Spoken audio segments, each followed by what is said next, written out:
જાગો ને જગાડો રે મારા આદિવાસી કઈ નિંદરામાં સૂતા હો। જાગો જાગો આદિવાસી જાગો, જમાનો બદલાયો, તમે શિક્ષણના માર્ગે ચાલો, જમાનો બદલાયો। દોસ્તો, આદિવાસી સમાજના આપણા વડીલો કેવી જિંદગી જીવતા હતા।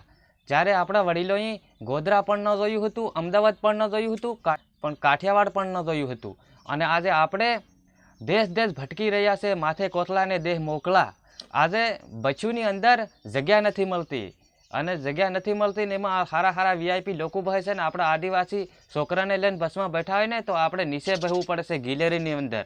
તો દોસ્તો, તમને એવું નથી લાગતું આપણે કંઈક ભૂલ કરી રહ્યા છે, કંઈક આપણે ખોટું કરી રહ્યા છે? કેમ આટલા બધા આપણે પાછળ રહી ગયા છે આપણા આદિવાસી સમાજની અંદર?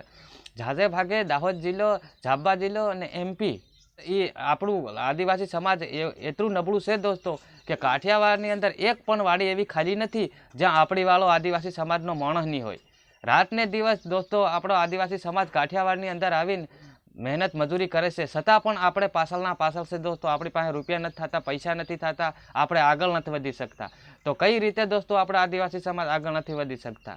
તો દોસ્તો, એનું મુદ્દાનું મેઇન કારણ એ હતું કે ઝાઝે ભાગે આપણા આદિવાસી સમાજની અંદર જે 500 લાખ રૂપિયા જે આપણે લગ્ન કરીને દીકરાનું એટલે એ સોરીવાળા લઈ લેતેલા એ દહેજ, એ એક આપણને ખર્ચો નડે, અને એક તો દારૂનું વ્યસન, એક તો ડીજેનું ખર્ચો। તો દોસ્તો, આવા બધા ઘણા બધા આપણે નાના મોટા ખર્ચા આદિવાસી સમાજની અંદર પડ્યા છે।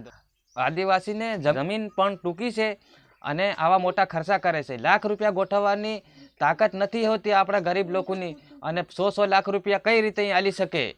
તો દોસ્તો, હવે આપણે આ જાગવાનો ટાઈમ આવ્યો છે તો જાગી જાઓ, અને સુધરવાનો ટાઈમ આવ્યો તો સુધરો, અને બીજન પણ સુધારો। અને જે આ આપણા આદિવાસી સમાજની અંદર લગ્ન પ્રસંગનો જે બંધારણ કર્યું છે, જે દહેજ ઓછું કર્યું છે, સોંધી ઓછી કરી છે, દારૂ, આ કાયદાને અમલમાં મૂક્યો છે, તો એના કાયદા પ્રમાણે ચાલો તો એક દિવસ આપણે જરૂર આગળ આવશું દોસ્તો।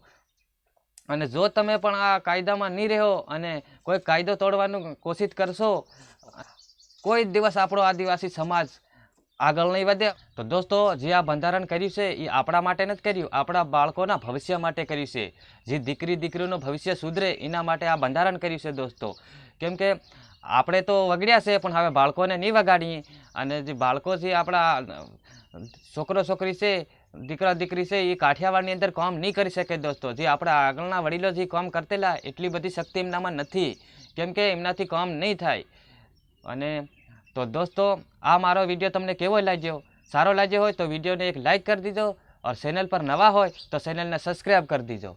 जय माता।